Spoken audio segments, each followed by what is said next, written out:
Dalemi pak tek e gjithë situata e krijuar pas rasteve të javëve të fundit të dhunës ndaj fëmijëve. Janë rivënë në lëvizjet menjëhershme të gjitha strukturat që merren me mbrojtjen e fëmijëve. Jo vetëm institucionet shtetërore, por sidomos organizatat përkatëse kanë ndërmarrë hapa konkret, që është edhe shumë e rëndësishme. Aktualisht janë disa rekomandime që po gjejnë zbatim. Në një deklaratë të fundit UNICEF thoshte se fatkeqësisht sistemi i zbatimit të mbrojtjes së fëmijëve ka dështuar dhe asnjë nga ne, përfshir edhe UNICEF-in, nuk kemi qenë aq shpejt dhe të saktë sa duhet në ofrimin e shërbimeve. Tani janë disa propozime që ju përmenda edhe për t'ju treguar pak, për të pasur një ide. Të bëhet thirrje për dialog të hapur, profesional dhe konstruktiv me gjitha personat përgjegjës, për t'i bërë të kuptojnë shkoqur edhe qartazi të gjitha ato hapa dhe pika ku sistemi i mbrojtjes së fëmijës i ka lënë në baltë fëmijët tanë. Pra për ta thirrur problemin me emër. Të ofrohet mbështetje për gjithë ato institucione dhe profesionistë që duhet të rrisin kapacitetet dhe të përmirësojnë aftësitë e tyre për të parandaluar dhunën në kohë reale, në kohën e dur dhe trajtuar atë në mënyrën e dur dhe në momentin kur ajo në fakt ushtrohet. Dhe të ofrohet mbështetje për profesionistët e medias masive dhe gazetarët që dëshirojnë të vijnë të punojnë me qëllim të japin transparencë për mbrojtjen e drejtave të njerëzit, por që njëkohësisht duhet të jenë të gatshëm të pranojnë aspektet etike lidhur me ato çfarë duhet të thënë dhe kur, sidomos kur bëhet fjalë për fëmijët dhe kur bëhet fjalë për ata kur janë në qendër të pikërisht kësaj dhune, kur janë pikërisht fëmijët viktimat e dhunës. Është një thirrje e ndarë në 3 hapa konkret që sigurisht do diskutohet, por e rëndësishme është të bëhet punë.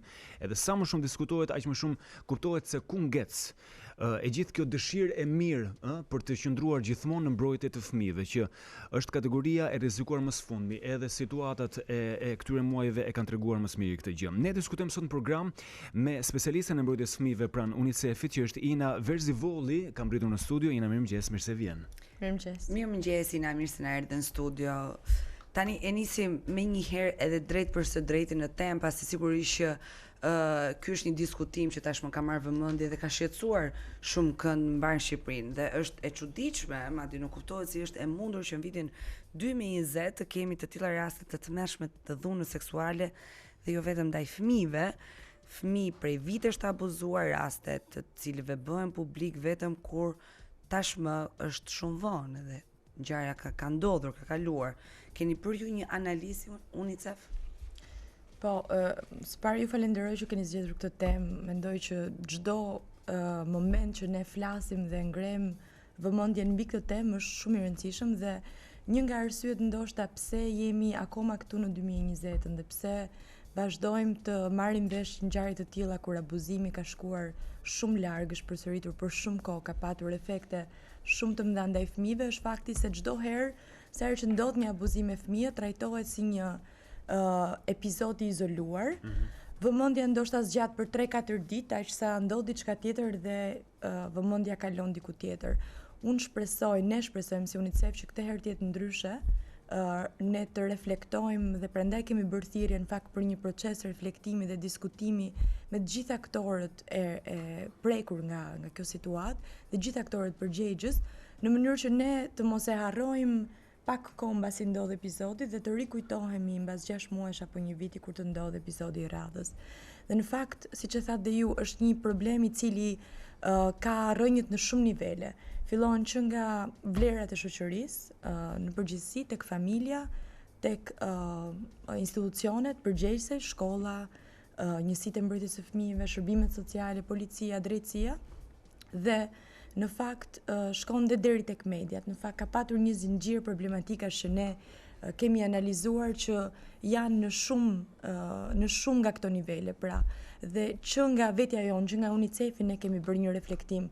A kemi bërë ne investimet e duhura, kemi ndihmuar që të ngrejmë ato institucione dhe ato hallka të duhura të sistemit për të parandaluar, identifikuar herët, sepse kjo etap harrohet gjithmonë.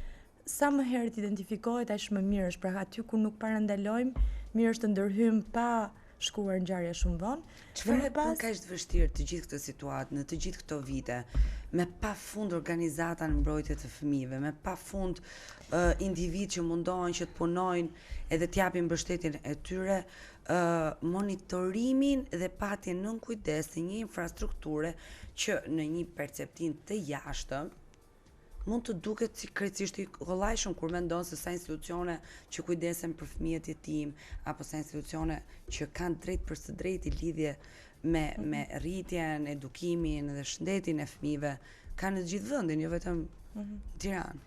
Unë Çfarë mendoj bën kaq të që vështirë? të paktën janë dy arsye që neve mund të përmendim. E para është një mendësi që ne kemi që fëmijët i përkasin prindërve dhe çdo gjë që u ndodh atyre është, si më thënë, pjesë e domenit familjar dhe nuk ka pse të merret asnjëri tjetër jashtë familjes. Fuqinë e plotë ka prindi. Fuqinë e plotë ka prindi dhe në një farë mënyrë ne nuk e ndjejmë përgjegjës si të rritur si qytetar për fëmijët që nuk janë fëmijët tanë të reagojmë dhe të marrim përgjegjësinë. Dhe në fakt ky është hapi i parë që nuk prek vetëm profesionistët, po na prek të gjithëve. Të gjithë kur dëgjojmë një fëmijë që abuzohet, rrihet, dhunohet, mund të kemi dyshime. Në fakt kemi një detyrë jo vetëm qytetare, po ligjore që të reagojmë dhe këtë shumë pak e dim, shumë pak e ndjejmë, shumë pak e zbatojmë.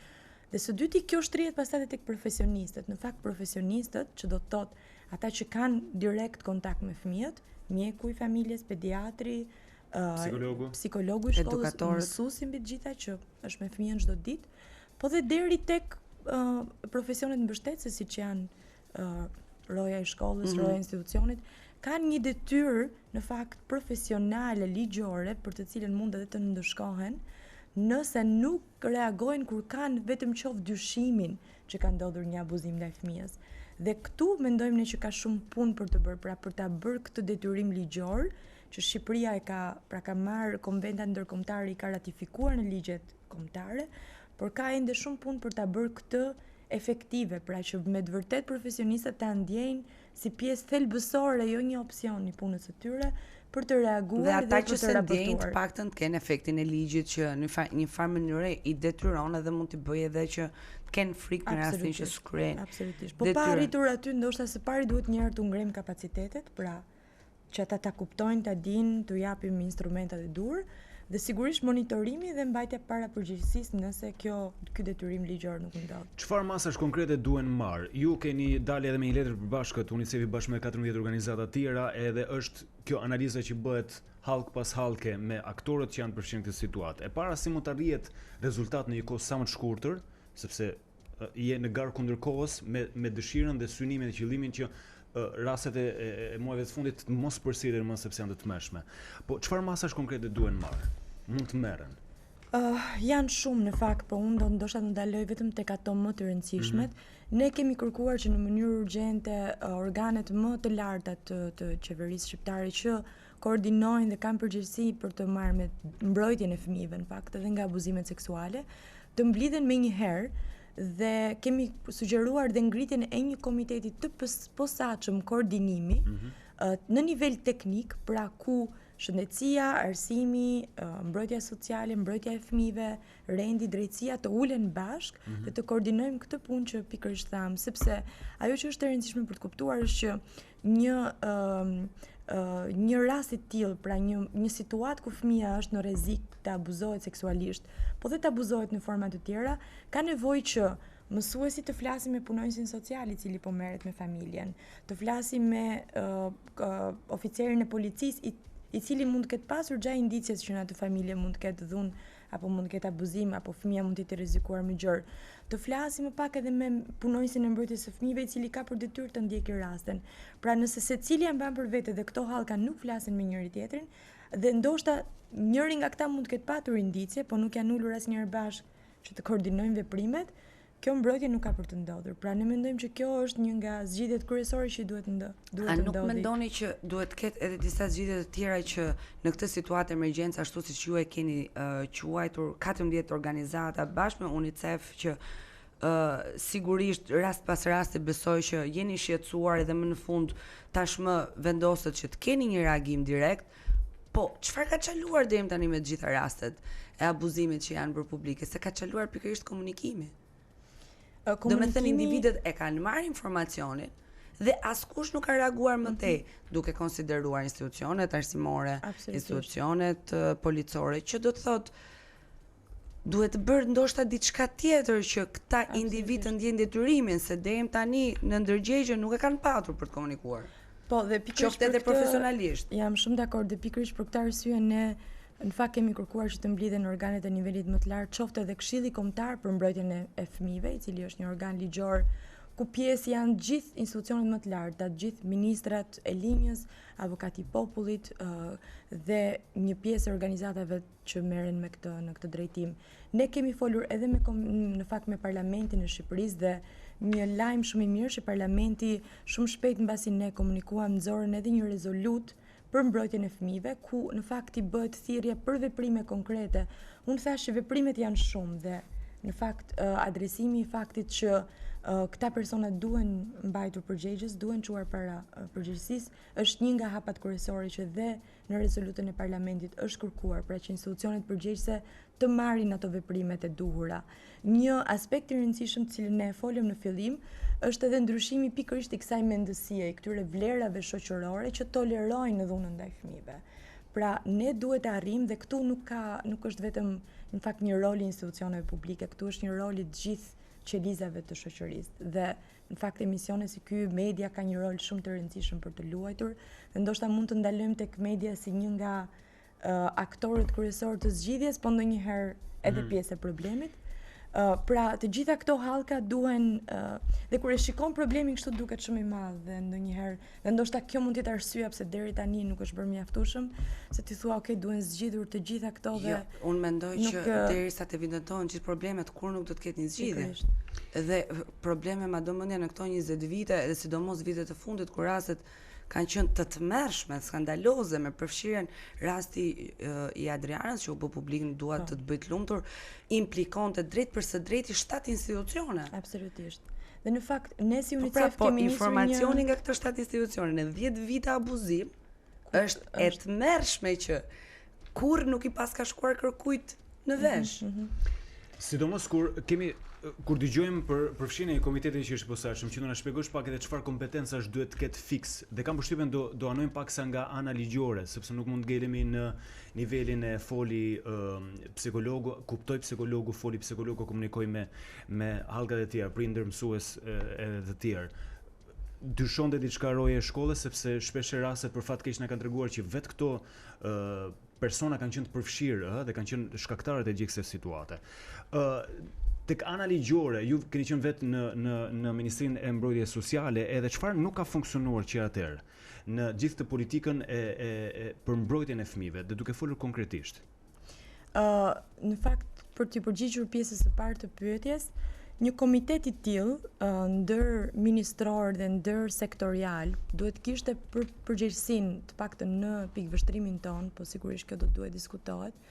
Së pari të bënte pikërisht këtë që neve po bëjmë në një mënyrë shumë të shpejtë, pra analizën e mirëfillt të situatës dhe për të parë ku ka dështuar secili institucioni linjës në vetvete dhe pastaj në koordinimin me të tjerët.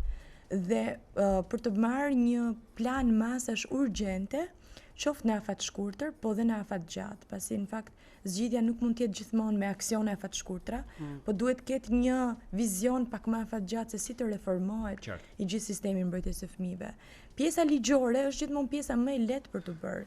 Dhe në fakt në paktën në gjykimin ton Shqipëria ka ligje të mira për sa i përket mbrojtjes së fëmijëve. Unë e thash detyrimi që profesionistët të raportojnë ekziston në ligj, ekziston edhe sanksioni.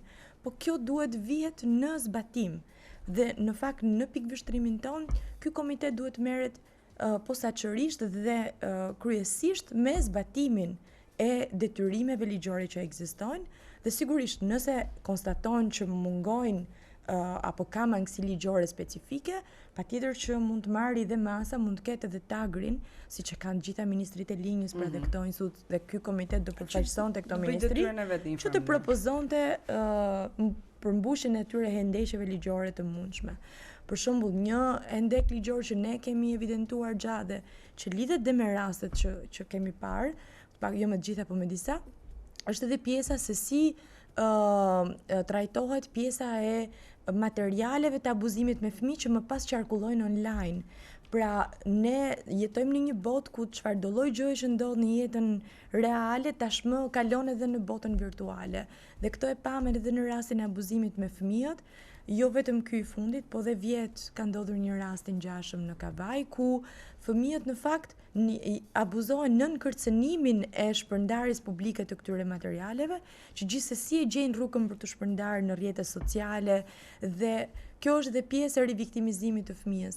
Sa herë që dikush shikon ato materiale, ai fëmijë riabuzohet seksualisht. Dhe është shumë e rëndësishme që të ndalohet edhe ky zinxhir i përhapjes dhe i shpërndarjes së këtyre materialeve online, për të cilat ndoshta ka vend për përmirësim ligjor, sepse kuadri jon ligjor për mbrojtjen e fëmijëve nga abuzimi seksual në veçanti nuk është bërë me këtë lenten e botës virtuale ku ne jetojmë. Mund të rregullohet në një farë mënyrë ligji për Mund të publikimet. rregullohet, patjetër. Ndërkohë kur themi që ligjet i kemi të mira, po çështja është sa gjen zbatim edhe çfarë feedbacku edhe rezultati i marrim nga gjithë kjo situatë. Çfarë nuk funksiononte edhe një herë për t'u rikthyer edhe një herë pyetjes që bëra pak më parë. Duke nisur që nga ministria, edhe duke nisur që nga gjitha politikat që ndërmerren, sepse nuk mund të presësh që një organizat me drejtë të jap zgjidhje një situate kaq delikate, duhet të fillojë nga A-ja dhe të përfundojë te bashkitë, tek ndihma sociale. Dhe me eksperiencën që ti ke, duke folur me atë çfarë ti ke parë.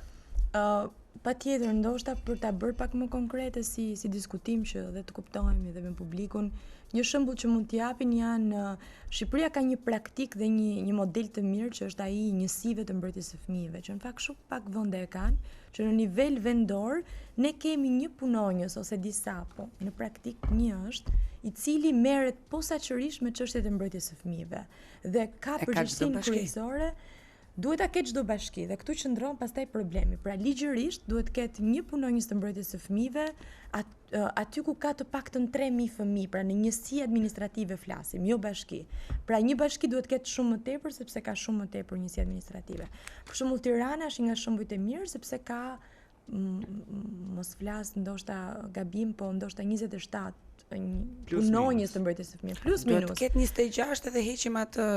Po në bashkinë qendrore janë më shumë se sa një. Pra ka një njësi që është në bashkinë qendrore dhe punonjës në njësi administrative. Sa funksionojnë? Tani problemet e zbatimit me informacionet që ti ke, domethënë ku ka çaluar, ku ka patur problematika se.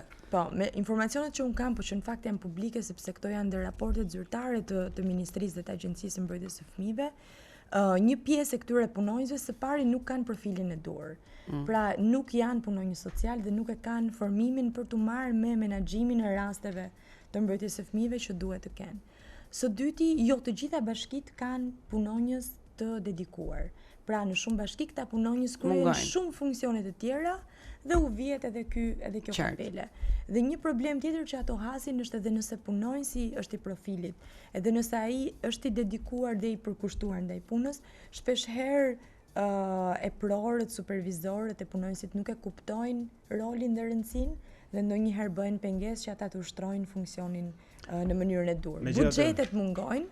Të them dhe dy gjëra të fundit, me që nisëm. Shumë shkurt se janë lajme. Shumë shkurt. Atëherë mungojnë buxhetet që këto njësi të mbrojtjes së fëmijëve të japin shërbimet të dura, për shembull të paguajnë një psikolog të specializuar kur fëmia ka pësuar një traumë dhe fëmijët abuzuar seksualisht të gjithë kanë pësuar një traumë shumë të rëndë.